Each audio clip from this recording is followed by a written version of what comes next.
escola do mundo, onde eu posso ensinar e aprender. A palavra da sabedoria é a nossa EBD. Deus é o nosso diretor, o Espírito Santo nosso professor. A Bíblia é a cartilha que ensina o caminho. Bom dia, irmãos. Vamos iniciar os nossos estudos, porque, como diz o poeta, né? O tempo urge. E tem um comediante que diz que o tempo ruge. Pois é. Mas vamos iniciar, então, esse nosso momento aqui tão especial, orando ao Senhor, rogando as misericórdias dele para que nós possamos ganhar um pouco mais de conhecimento a respeito das coisas dele para nós. Naquele tempo, né, desde lá de trás, dos tempos mais remotos, até chegar aqui em nós, né, que somos privilegiados por podermos compartilhar com as pessoas do passado, do presente e certamente os do futuro as misericórdias, as bênçãos, a graça do Senhor Jesus Cristo. Irmãos, na semana passada eu recebi até com uma certa alegria a colocação de uma pessoa, né, logo após a escola dominical, ela dizendo: professor, mas por que você não usa revista? E eu falei com ela o que eu vou falar para vocês aqui agora. Irmãos, normalmente, quando eu tenho a oportunidade, né, a graça, a misericórdia do Senhor de estar aqui para compartilhar com os irmãos alguma coisa que Deus tem trazido para nós, eu tenho como base, né, me aprofundar um pouco mais. E aí, na semana passada, nós fizemos o quê? A introdução ao assunto que nós iríamos tratar. E é claro, irmãos, que até fiz um inquirimento aos pastores que ali estavam, se, quando eles estudaram lá no seminário, se eles tiveram a oportunidade de se aprofundarem no assunto que nós iríamos tratar. Qual é o assunto mesmo? Ah, muito bem, a plenitude do tempo. Então, irmãos, como eu disse para vocês, eu gosto de fazer um pouco aquilo que o arqueólogo faz. E aqui, se tiver algum arqueólogo, me perdoe, porque normalmente os arqueólogos eles cavam mais fundo. E com base nessas escavações aí, nós temos então informações que são preciosas para nós. E aqui nós vamos arranhar um pouquinho a superfície dessa história, mas ainda assim é preciso que nós nos voltemos para determinados elementos aqui, histórico-culturais, que vão nos trazer uma ideia tal que, quando nós estivermos caminhando dentro do texto da nossa revista, e eu pretendo fazer isso nessa aula hoje, permitindo o Senhor, nós tenhamos, então, já cheguemos na revista com o entendimento prévio daquilo que nós estaremos a estudar de fato. Se os irmãos não concordarem com essa perspectiva, a gente pode mudar. Mas eu penso que seja importante nós podermos escavar um pouquinho, ou pelo menos arranharmos essa superfície, esses elementos de pesquisa, né, que eu gosto de fazer e pretendo fazer e trazer aos irmãos, para que, quando nós chegarmos lá na frente, a coisa se torne muito mais clara para nós de fato. Uma vez que nós não temos, na nossa cultura eclesiástica, a ideia de que nós precisamos escavar um pouco para chegarmos mais adiante, de sorte a termos um entendimento um tanto melhor. Mas vamos aí.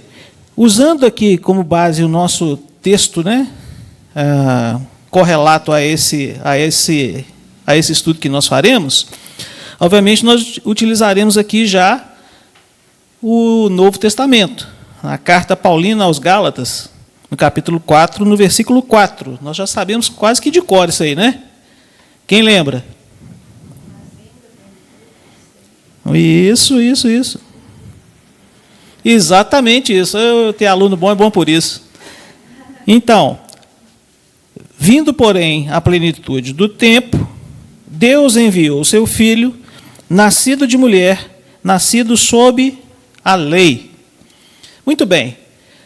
Para que nós possamos, então, ter uma visão panorâmica desse estado de coisas que nós estaremos a estudar, eu fiz algumas pesquisas para que nós pudéssemos, então, a título de elementos introdutórios, pudéssemos, então, ter uma visão um pouco mais ampla daquilo que nós estaremos, de fato, na próxima semana, contemplando.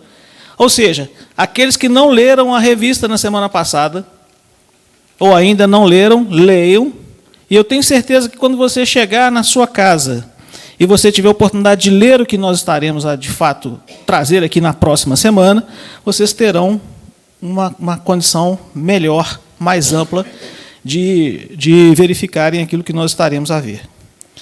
Nós estaremos tratando, então, do período interbíblico. Além de interbíblico, ele tem outro nome. Qual é? Intertestamentário. Inter é entre esses períodos. Da última profecia que fora, então, assinalada, escrita, que a nossa Regina trouxe para a gente nas últimas semanas, a respeito do livro de Malaquias.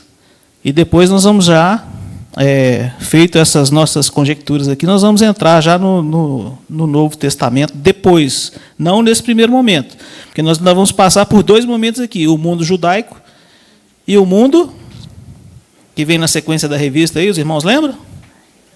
Hã? Ou ninguém viu ainda? O mundo greco-romano, né? Então, hoje nós vamos tratar sobre esses antecedentes. Vamos chegar na semana que vem e vamos para a nossa revista no mundo judaico. Ok? Vamos lá, vamos caminhar então um pouco mais aqui. Nós não vamos trazer o período babilônico, o período assírio, com muita profundidade aqui, porque nós já vimos isso lá atrás. Mas nós vamos entrar necessariamente no período chamado de Macabeu. Quem tem a ideia do que foi esse período, chamado então de Macabeu? É importante para a nossa continuidade da história aqui. Alguém lembra? O judeu fez uma revolta. Ah, sim. Muito bem, uma revolta. Já é um bom princípio. A ideia perpassa por esse caminho aí também. E é exatamente nesse contexto aí que nós vamos entrar. Nós já falamos que os textos que relatam esse período aí não estão na palavra de Deus. Porque esses textos, eles também não são considerados o quê? Canônicos, né? Eles são chamados de apócrifos. E às vezes, irmãos, eu já disse na semana passada e vou repetir, nós temos que tomar cuidado. Inclusive, eu esqueci minha Bíblia apócrifa em casa de novo, mas na próxima semana eu prometo que eu trago. A Elaine vai me lembrar. Né, Gomes? Muito bem. Foi no carro que chegar lá, né? A adjutora nos serve para isso também, né? Para lembrar, a gente tem memória curta. Muito bem. Nós vamos tratar, então, do período entre os anos de 167 a 142, aproximadamente, antes de Cristo, que foi chamado, então, de período Macabeu. E o que vem a ser isso? Até a título de observação. Para entendermos, então, um pouco melhor esse período, nós vamos voltar um pouco na história. Lá em 539, até aproximadamente 332 a.C., momento em que os persas governaram o povo judeu, permitindo, então, que eles continuassem com os seus costumes e parte da sua cultura, inclusive. E isso, de certa forma, foi importante, ou sob todos os aspectos, foi importante para que preservassem a sua história, para que preservassem a história religiosa, inclusive, né? Nós sabemos que houve um tempo na história que o povo de Israel se afastou tanto de Deus que eles esqueceram até o nome do próprio Deus, né? E nesse caso aqui, Deus permitiu que eles continuassem, então, com os seus costumes, as suas práticas religiosas, principalmente. E aí nós vamos percorrer rapidamente aqui, entre 334 a 331, com a figura de Alexandre, né, o Grande, que já havia dominado, então, os persas. Nós temos, então, que ele derrotou Dario III, que era o rei persa, né? E assim as terras de Israel passaram para o controle grego em 332 aproximadamente. E aqui, irmãos, é um marco extremamente importante, porque foi exatamente a partir desse momento que começou um processo chamado de processo de helenização do povo. Ou seja, em que a cultura helênica, a cultura grega, passou a ser implantada no meio do povo judeu, do povo de Israel. E é claro, irmãos, nós chamamos a isso processo de aculturação. O que vem a ser isso? Do ponto de vista histórico, o processo de aculturação é quando um povo domina o outro e impõe a ele, principalmente, uma das coisas que é mais importante para que esse povo tenha, de certa forma, a sua mentalidade mudada. A língua. Exatamente isso. Então, essa cultura grega, principalmente através da língua, começou a ser, então, difundido e implantado, embora Alexandre permitisse que o povo continuasse com a sua cultura religiosa, com as suas práticas religiosas. Esse processo de aculturação, irmãos, ele transcorre quase que como um processo subliminar.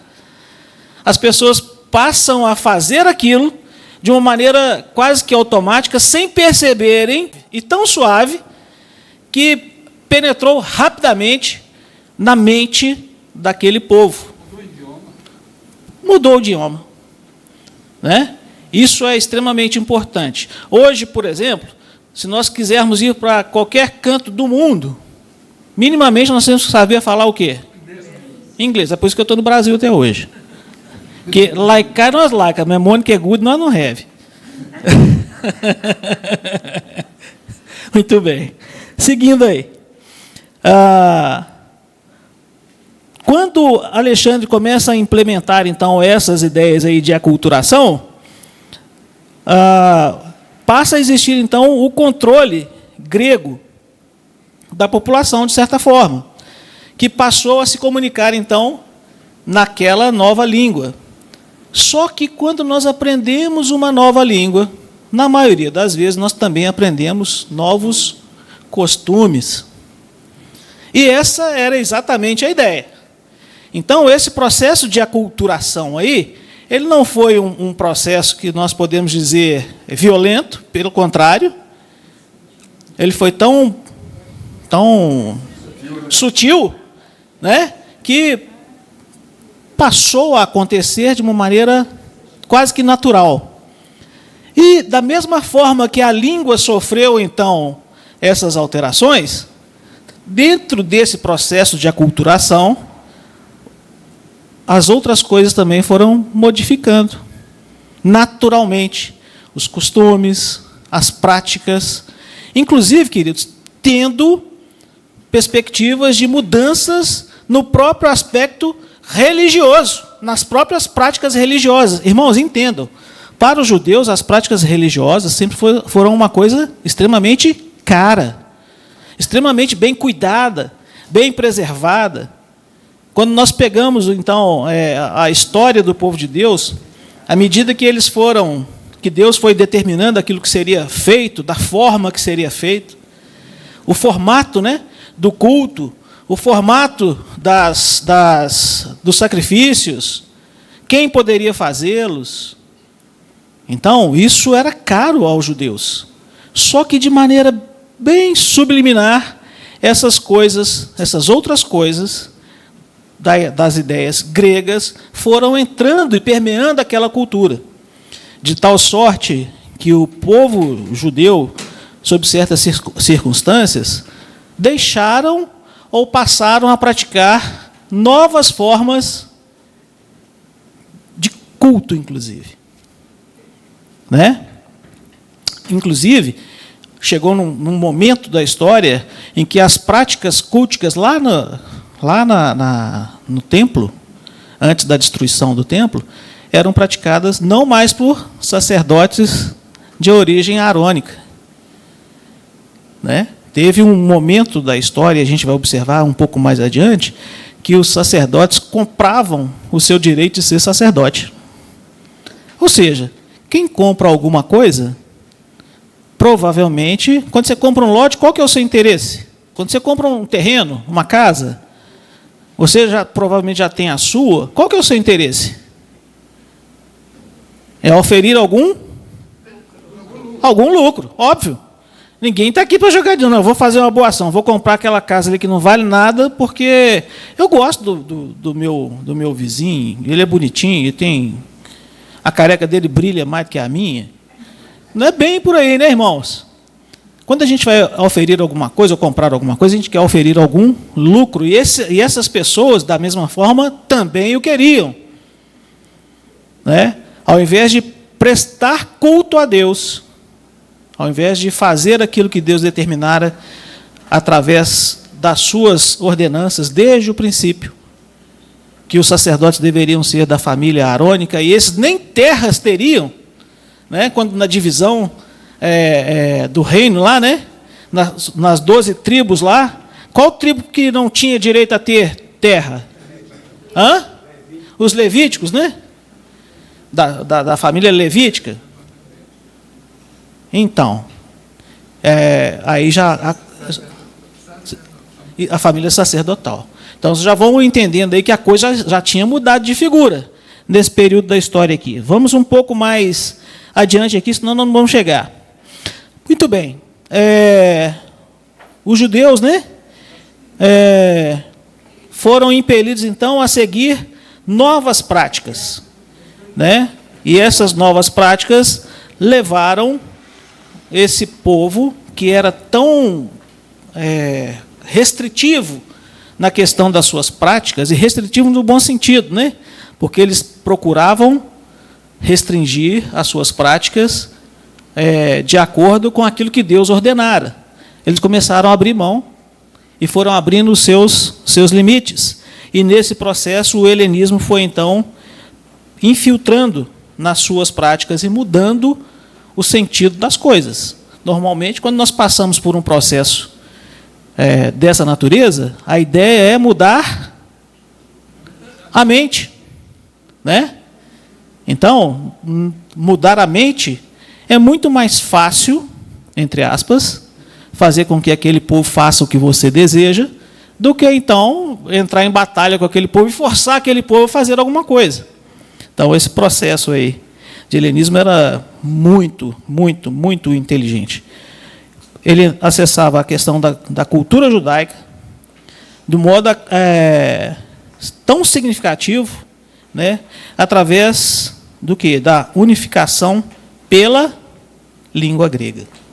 Foi a forma utilizada para que houvesse, então, essas mudanças de mente. E num sentido, obviamente, negativo, que afastava o povo dos princípios da sua palavra. Irmãos, como acontecem essas coisas nos dias atuais? Como que o povo de Deus tem sido afastado das práticas bíblicas no tempo em que nós vivemos? Pergunta retórica, né? Não precisa nem responder. Todo mundo sabe. Quem faz sabe, quem não faz sabe, mas não pode falar. Irmãos, olha, as práticas não são muito diferentes, não.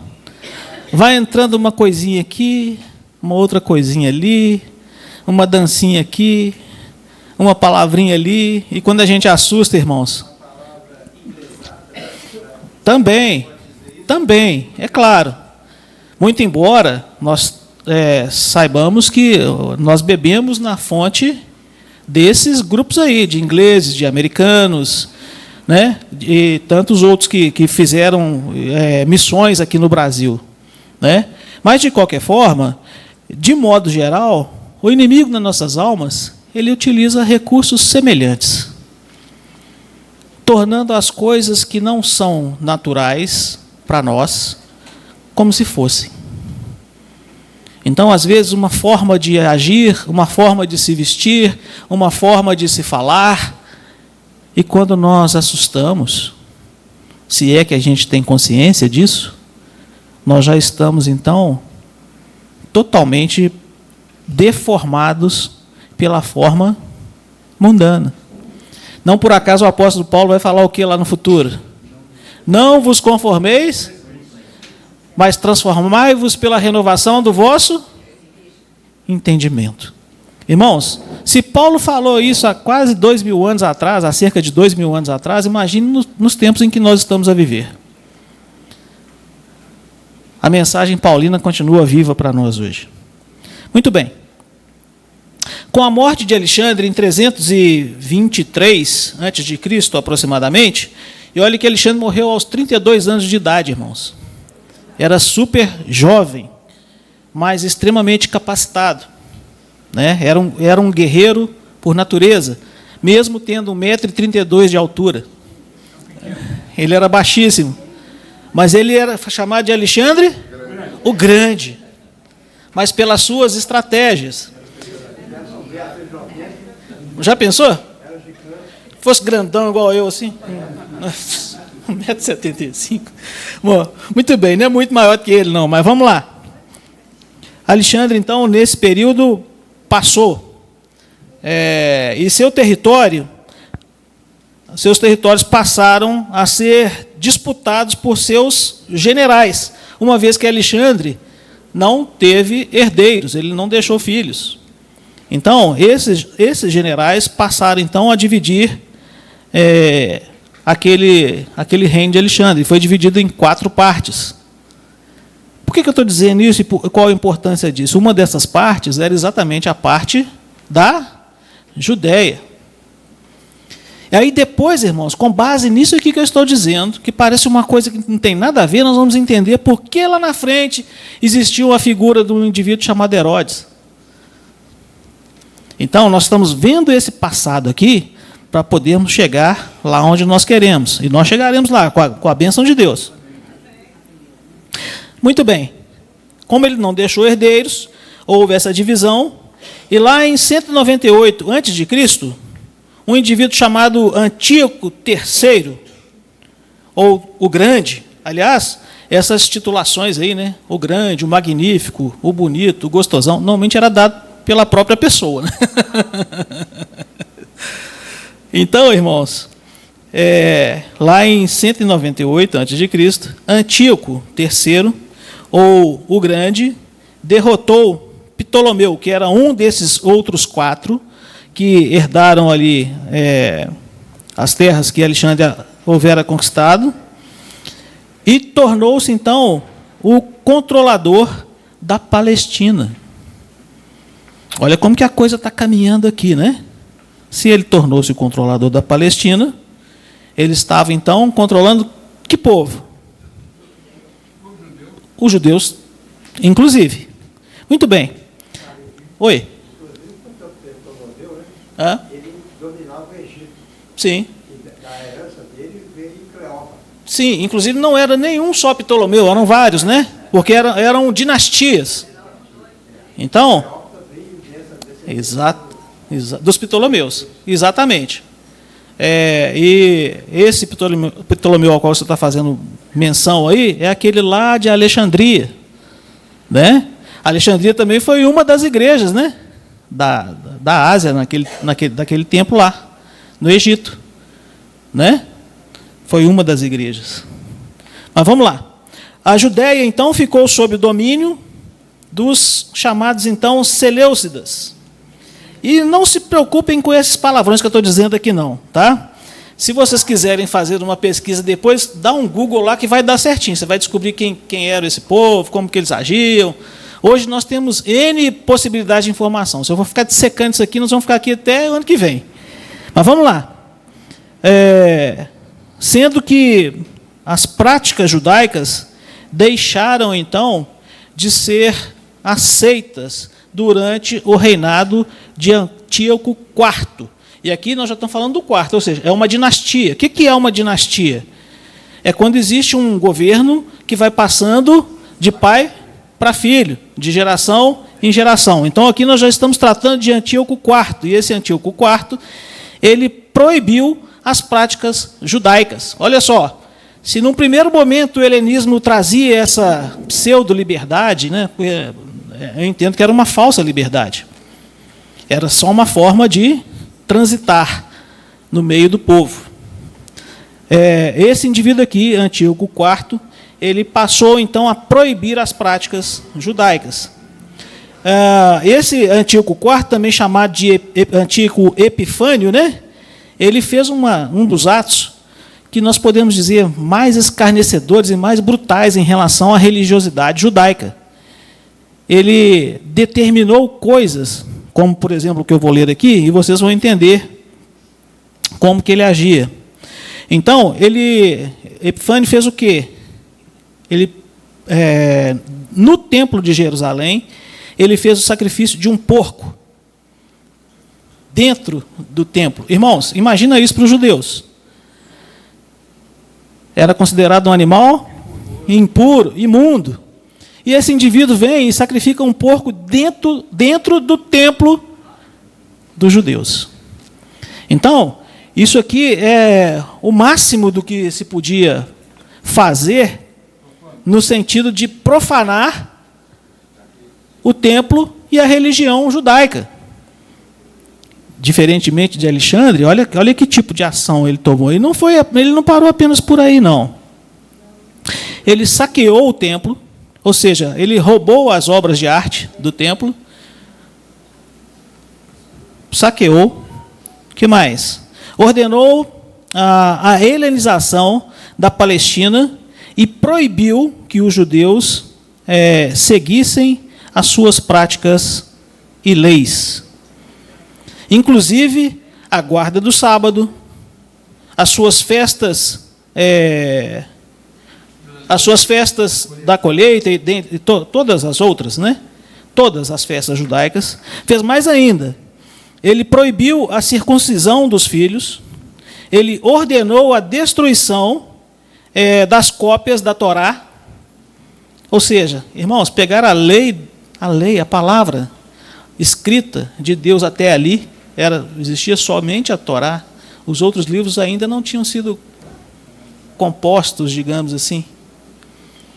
E esse indivíduo mandou destruir todos os livros da Torá que existiam na Palestina. Ordenou mais o erguimento de altares a ídolos pagãos. Exigiu que judeus oferecessem sacrifícios impuros e comessem carne de porco.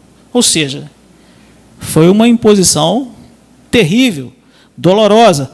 Lembrando, irmãos, que essas coisas aconteceram e Deus permitiu. Irmãos, eu gosto sempre de fazer esse tipo de reflexão. Quem sabe Deus permite que determinadas coisas ocorram na nossa vida quando nós nos afastamos dele. Irmãos, isso é latente, é natural. É incrível como que isso acontece conosco. Quando nós agimos de maneira leviana diante daquilo que nós temos em relação ao nosso Deus. Deus, sim, permite que coisas ruins aconteçam. E não como forma de castigo, tão somente, mas para nos alertar de que nós precisamos corrigir a rota e nos voltarmos para a palavra e para o caminho de Deus. Irmãos, é uma linha muito tênue que nós vivemos no nosso dia a dia, no que diz respeito à nossa adoração a Deus. Porque o desejo do nosso coração pecaminoso, da nossa natureza, é fazer com que, ao invés de louvarmos ao Senhor, nós louvemos a nós mesmos.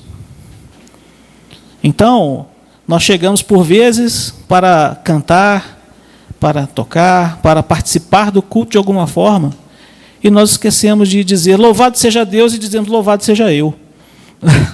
Mesmo que de uma maneira retórica.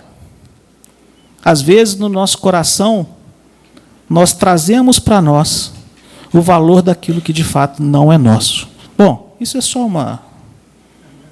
uma ideia. Voltemos então aqui ao período, né, de Macabeu. Para reforçar sua política religiosa, Antíoco enviou um emissário real à vila de Modina. Não é Medina não, tá? É Modina. Para forçar as ofertas de sacrifício pagão. E é aí, irmãos, que nós vamos entrar, então, propriamente dito, na história do Macabeu. E que nós vamos entender, inclusive, o que é. Inclusive, existem salvo engano, 2 livros lá na biblioteca que eu devo trazer na próxima semana, apócrifa, correlato a esse período. Tá? Como eu disse, Elaine já prometeu a vocês que vai trazer na próxima aula. Não é, Elaine? Muito bem. Palavra reafirmada. Muito bem. O enviado, então, tentou subornar Matatias. Matatias era um indivíduo que era também sacerdote naquele período, nessa região. Só para nós lembrarmos, irmãos, que nesse período da história é que foram surgindo, então, também as sinagogas. Tá? Então, até para fazer menção a esse contexto, até então não existiam sinagogas, era o templo, a adoração era realizada no templo. Mas houve o período da destruição do templo, e essa adoração, esse culto, esse estudo a respeito das Escrituras passou a ser feito nas sinagogas, que eram descentralizadas. Existiam sinagogas por várias regiões, inclusive fora da Palestina. E nós vamos checar isso depois, um pouco mais adiante aí. Muito bem. Mas esse Matatias era um homem fiel a Deus. E ele não aceitou aquela caixinha, né? Chamada de suborno, né? Hoje, de vez em quando, tem alguns por aí que chamam de caixinha, não é isso? Bom. Então, aí quando nós falamos de Brasil, irmãos, nós entendemos bastante sobre esse assunto aí, né? Como que as coisas acontecem nos meios por aí afora. E não somente no meio empresarial, mas também nos meios políticos, e assim caminha a humanidade. Mas vamos lá. O enviado, então, tentou subornar Matatias, ele já era um velho sacerdote dessa vila, e ele tentou assediá-lo aí com promessas de riquezas e honra, caso ele liderasse, então, o povo em oferecer sacrifícios pagãos. Olha que coisa. Você oferecer para um sacerdote dinheiro e riqueza para que ele pudesse, então, fazer com que o povo pecasse. Literalmente. Irmãos, nós vivemos em tempos difíceis. Eu não estou dizendo aqui ou afirmando que A ou B fazem isso hoje, mas será? Bom, é só para a gente pensar. De vez em quando eu gosto de jogar alguma coisa para eu ficar ruminando aqui, mas isso é bobagem minha. Matatias, então, se recusa, e quando... Nossa, o tempo voa, hein? E quando um judeu se adiantou para cumprir as ordens do agente, né, aquele que tentara comprar a Matatias, ele o matou, e também aquele emissário que foi enviado pelo Antíoco IV, né? Muito bem. E aí, irmãos, começou então o processo conhecido como o período dos Macabeus.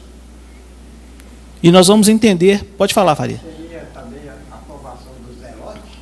Desculpe? Zelote? Não necessariamente. Não necessariamente, mas esse grupo também vai estar envolvido aí, de certa forma. Mas nós vamos caminhando e vamos ver se a gente consegue chegar lá. Mas a sua ideia é boa. Bom, em seguida, Matatias fugiu com seus 5 filhos para as montanhas. É claro, ia sobrar algum tipo de retaliação, né? E ele também não era bobo, ele fugiu para as montanhas. Morreu meses depois, mas deixou seu filho, conhecido como Judas. E aí, alguns já citaram aqui qual os livros lá mesmo? Judas Macabeus é um deles.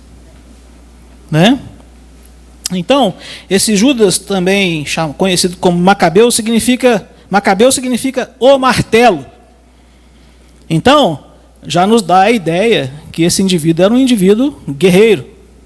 Né? Martelo era uma arma muito utilizada naquele período da história para a guerra. Não era Thor, mas quando batia o martelo não nascia mais cabelo, né?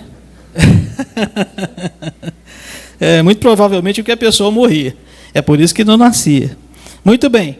Então, Judas Macabeus, conhecido também como o martelo, usou práticas de guerrilha. Olha que coisa interessante. Se ele não tinha um exército formado, ele utilizou-se de uma estratégia, muito utilizada inclusive até hoje, para causar dano ao exército que era muito maior que o dele. As práticas de guerrilha, você não vai para a guerra de peito aberto, um exército do lado de cá, como era feito batalhas nesse tempo, né? Juntavam no monte do lado de cá, o outro no monte do lado de cá, o vale no meio, os dois saíam correndo de um lado para o outro e iam se matando lá, e de repente um ganhava a guerra. Mas a prática de guerrilha, ela é completamente diferente. Ela é utilizada de uma maneira que vai causar dano ao outro exército, que é muito maior, mas sem ou diminuir o seu próprio risco. Não era um embate tete a tete. Eles faziam as coisas de maneira mais sorrateira, até de uma forma inteligente, digamos assim. Muito bem.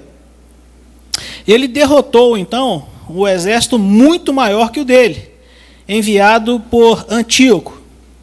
A sua bravura lhe rendeu o apelido, então, de Macabeu, ou martelo, conforme já disse anteriormente. A família dos Macabeus eram também chamadas de Asmoneanas. Então, alguns termos aí que nós já vimos, de alguma forma, estão começando a serem suscitados aqui, e a gente começa a entender de onde que veio isso, e isso vai dar onde? Aqui. Nós vamos chegar lá, permitindo o Senhor. Muito bem. Asmon era um dos ancestrais, né, desses então chamados Asmoneus, que também eram Macabeus. Em 164 a.C., conseguiu a liberdade religiosa dos judeus. Olha só, ele conseguiu, com a sua luta, atingir o quê? A libertação religiosa do seu povo. Ou seja, nós estamos tratando de um elemento da história, mas que tem a sua importância também no contexto religioso, ainda que não seja citado nas Escrituras. Tá? Isso é só para a gente ter um entendimento um pouco mais amplo. Muito bem. Ele conseguiu essa libertação e os judeus puderam, então, voltar a adorar a Deus de maneira como faziam anteriormente no templo. Ok? Muito bem. as festas, ou melhor, a festa das luzes, representam esse momento. Lembra que eu falei das festas judaicas que foram então cortadas? Agora voltaram e mais uma. Essa então chamada festa das luzes. Essa festa é chamada também da festa de libertação, é chamada de Hanukkah. Provavelmente alguns já ouviram falar aqui, né? Era utilizada aquela menorá, onde tinham um candelabro, né? Então aquele candelabro que vocês veem hoje sendo utilizado como nos ritos, né, judaicos, nada mais é do que associado à festa das luzes por ocasião da libertação do povo para suas práticas religiosas, realizadas aqui então por Judas Macabeus. E é claro, não sozinho, né, o povo todo, de modo geral. Essa festa das luzes representa exatamente o momento dessa libertação, é chamada de Hanukkah. Entretanto, à medida em que as famílias de Matatias, a família de Matatias ia morrendo, seus descendentes se afastaram dos princípios ora passados por esta geração, a geração de Macabeus. Olha que interessante. Existe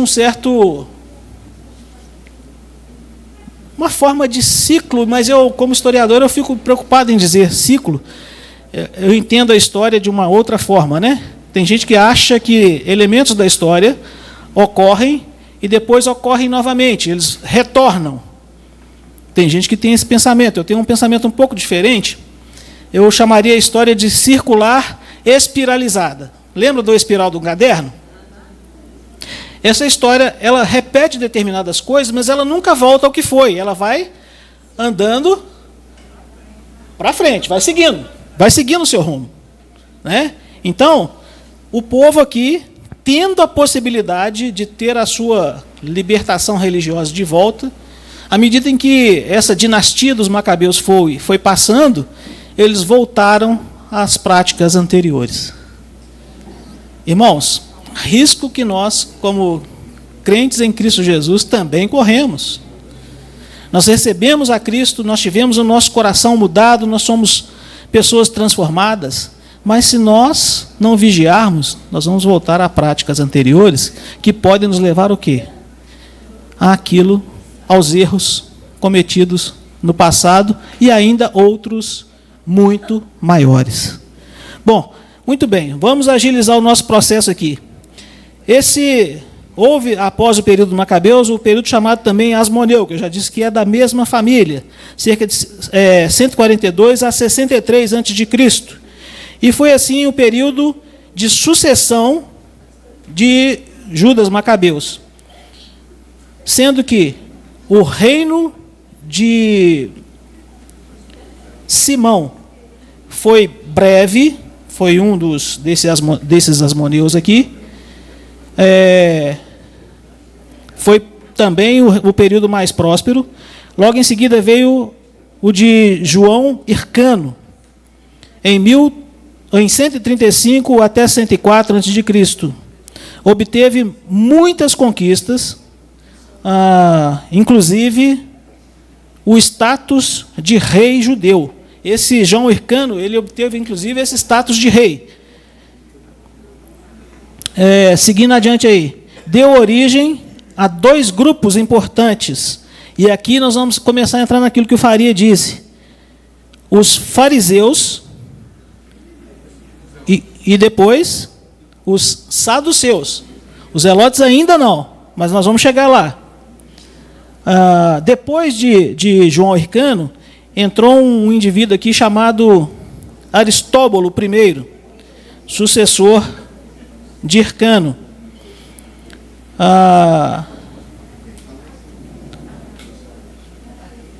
Está aqui. Muito bem. Ele se denominou também rei, que tornou-se a sua atividade oficial. Muito bem. No período, então, chamado de período intertestamentário, a maioria dos israelitas viviam fora da Palestina. Já disse isso anteriormente. Nesse período também, os escribas tornaram-se mestres e eram considerados autoridades na interpretação das Escrituras. Esses escribas, irmãos, eles estavam associados às sinagogas. Eles interpretavam a lei, e a interpretação da lei dada por eles era também ensinada pelos rabis. Esses rabis, eles eram encarregados de passarem aí as informações, a própria Torá novamente, as Escrituras. Eles eram mestres que transmitiam, então, o entendimento dos escribas das Escrituras para o povo de Israel. Com a destruição do templo em 586, e aqui a gente está indo e voltando, a sinagoga tornou-se o lugar de instrução, o lugar de culto para os judeus no exílio. E também foram construídas, mesmo depois da reconstrução do templo, o templo de Zorobabel em 516. Essas sinagogas, conforme já disse, elas se espalharam por todo o mundo daquela época, não somente na Palestina, mas em todo o mundo da época que havia sido conquistado e devolvido, então, ali, de certa forma, aos judeus. Com a ênfase na língua grega, a partir de 338 a.C., os judeus da diáspora, aqueles que foram retirados, né, da Judéia e foram enviados para outras regiões dentro do império, falavam predominantemente a língua grega. Assim sendo, todo o conjunto de mudanças linguísticas, culturais, geográficas, guerras, invasões, o cativeiro, tiveram como finalidade a consequência de no que conhecemos como a plenitude do tempo, ou seja, a encarnação de Cristo no momento determinado por Deus. E aqui nós cessamos a nossa aula de hoje, lembrando que na próxima semana nós entraremos, então, na primeira lição da nossa revista, necessariamente. Então, aproveitem, leiam durante a semana, para que nós tenhamos, então, algo mais interativo na próxima aula. Ok, irmãos? Vamos orar, vamos agradecer ao Senhor por esse tempo que Ele tem nos dado aqui, um tempo de calor, graças ao bom Deus, mas também de aprendizado. Que os irmãos possam ter sido contemplados de alguma maneira, pelo menos com um pouco daquilo que nós tentamos passar nessa manhã, de tal sorte que, ao estudarmos a lição para a próxima semana, nós já tenhamos, então, um conhecimento um pouco mais amplo. E quando nós entrarmos aqui, já na primeira lição, nós possamos, então, desenvolver um pouco mais aquilo que nos é oferecido pela própria lição. São lições muito preciosas e muito bem montadas. Vamos orar? Oremos, então. Senhor Deus, nós te damos graças, ó Deus, por essa manhã. Nós louvamos e agradecemos o Teu nome, porque o Senhor continua sendo bom, o Senhor continua sendo Deus, é o Senhor quem cuida de nós. E se estamos aqui, ó Deus, é pela Tua bondade, pela Tua graça e pela Tua misericórdia para conosco. Muito obrigado por esse tempo aqui juntos, tentando, ó Deus, entender um pouco mais a respeito de Ti, das coisas que o Senhor permitiu que acontecessem na história, até que chegassem a nós. E que, ao entendermos isso, nós possamos, então, de alguma maneira, Deus, termos uma interferência nesse mundo em que nós vivemos, significativa, importante, levando o Teu Evangelho àqueles que não o conhecem, e ainda nós mesmos conhecendo ainda um pouco mais sobre Ti, sobre o que Tu fazes e sobre o que Tu és. Muito obrigado, Deus, por esse tempo aqui, na Tua presença, na convivência dos nossos irmãos. Que o Senhor continue nos abençoando, nos dando a paciência que todos precisamos, ó Deus, para aprendermos um pouco e assim conhecermos mais ao Senhor. Muito obrigado, ó Deus, por tudo que o Senhor tem feito por nós. Nós te damos graças. Continua conosco, falando através daquele que irá trazer a Tua mensagem nessa manhã, para que nós possamos aprender ainda um pouco mais de Ti. Muito obrigado. Nós te damos graças em nome de Jesus. Amém. Deus é o nosso diretor, o Espírito Santo, nosso professor. A Bíblia é a cartilha que ensina o caminho, a verdade e a vida.